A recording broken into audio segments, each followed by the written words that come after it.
This is Earl White, attorney. This is a video about escalation clauses in real estate contracts. This is a critical concept to understand and have in your back pocket if you're a listing agent looking to maximize sale proceeds for your seller client, and if you're a buyer's agent looking to give your offer that extra competitive edge to get accepted in a competitive market, which has been for a long period of time at this point.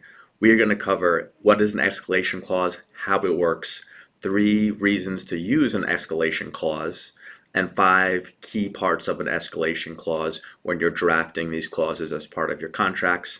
If you want to copy my personal escalation clause addendum, there's a link below to be able to download that. Okay, first, what is an escalation clause and how does it work? An escalation clause itself is a contract addendum or a clause in a contract whereby the buyer will increase the purchase price on their offer in the event that a seller receives a competing offer, a qualified competing offer, that increases the net sale proceeds to the seller. How it works in practice, so typical to other offers, buyer will prepare an offer to the seller. So it'll be standard purchase price, financing, however you're going to handle the appraisal, closing date, inspections, all that will say standard. Well, all that will be standard. So you sign the offer and you submit it. The unique part about it is that it'll have the escalation clause, which will allow the seller to take that and then show it to their other offers. If the seller, if to pitch it to their other offers, if the seller then, after showing that offer to the other clients, gets an offer that is higher in terms of net sale proceeds, then do that escalation clause, the buyer's offer will go higher. So that's what an escalation clause is and how it works in practicality. Now there's 3 reasons. So there's 3 reasons to use an escalation clause. First, for anyone that's done real estate long enough, you know time kills deals. That used to be a mantra for us in my old investing company where we were actually doing the deals. Time kills deals. It's too much time and energy for the seller and the buyer to go back and forth over and over again in the course of a week every time a competing offer comes in. Much smoother process, and one that's going to waste a lot less time and get to the point of things would be if the buyer has a little escalation clause allowing them to increase their offer if the competing offers come in, rather than the listing agent, just going back and forth. That just takes way too much time. Now, second is if you're the buyer agent, you want to improve the chances that offer, your client's offer, gets accepted. If you just submit an offer without an escalation clause, great, you have this offer on the table. Before you even realize it, the listing agent will take that offer, show it to whatever other offers they have, and they'll just, they might not beat it, but they come in a higher price, better terms, whatever is going to make that offer look better. But you might not even get maybe the listing agent will come back to you and ask you to increase it.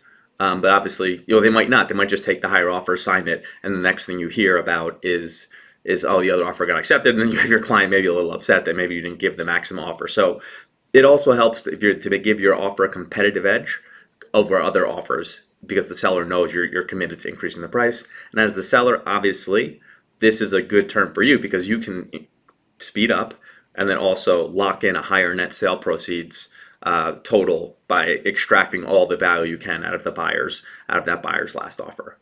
Okay, now what are the 5 key parts of an escalation clause? First, what are the qualifications of the offer that the seller is utilizing to increase the purchase price on the buyer as part of the escalation clause? It's only fair for the buyer that if the seller is going to increase the purchase price, it can't just be an unqualified offer. It can't just be someone sends a piece of paper that shows a higher price and that's the end of the day.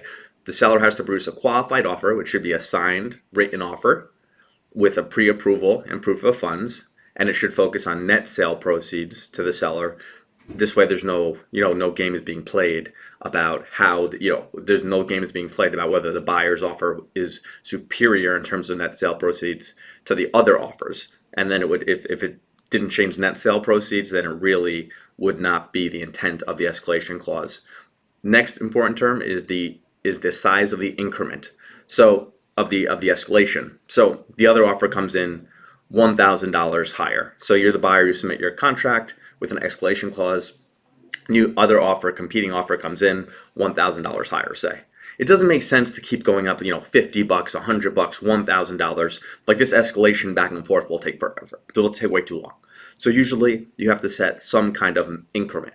Usually $2,000, $3,000, $4,000. Obviously, as the seller, you would want a higher increment because you would get more net sale proceeds above the competing offer. As the buyer, you might prefer a lower increment because then you're only increasing your offer in a little bit more. But there should be some amount so it's not so nitpicky how much the offer is going to increase and waste a bunch of time going back and forth. Maximum sale price is also a key term. So escalation clause, you keep increasing the price of your offer. There's some limit where it becomes a bad deal for the buyer, or the price is too much, literally too much for the buyer to afford. So there needs to be a cap on the maximum sale price that the escalation cannot exceed. So that's in the best interest of all the parties, so the buyer can complete the sale rather than an offer getting accepted and just falling out quickly because the buyer's not qualified at that too high price.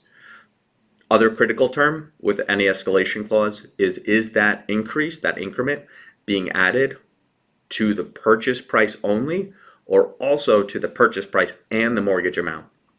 As the seller, you would probably prefer that the escalation goes solely to the purchase price because the buyer would be easier to, because the buyer more easily could qualify for a lower mortgage amount. So obviously, seller, you prefer that only going to purchase price.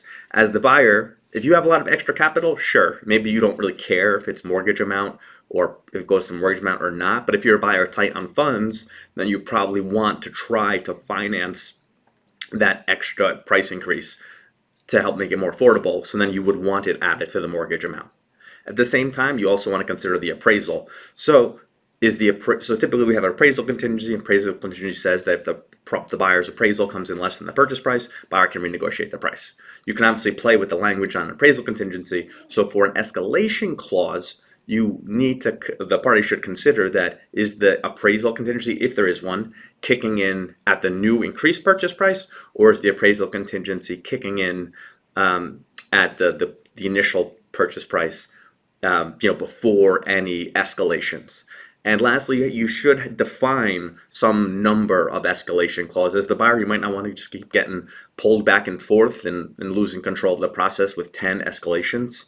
It just kind of gets ridiculous at a certain point. So the escalation clause should define the number of times the price can be escalated. So whether that's 1, 2, 3, whatever the number is that the buyer is comfortable with, so they don't feel like they're being taken back and forth and being jerked around by the seller. So hopefully this video on escalation clauses in real estate contracts was helpful. If you found it helpful, give it a like and a share. And if you want a copy of my personal escalation clause addendum, then there's a link down below and you can get a copy of that by filling it in. Thank you.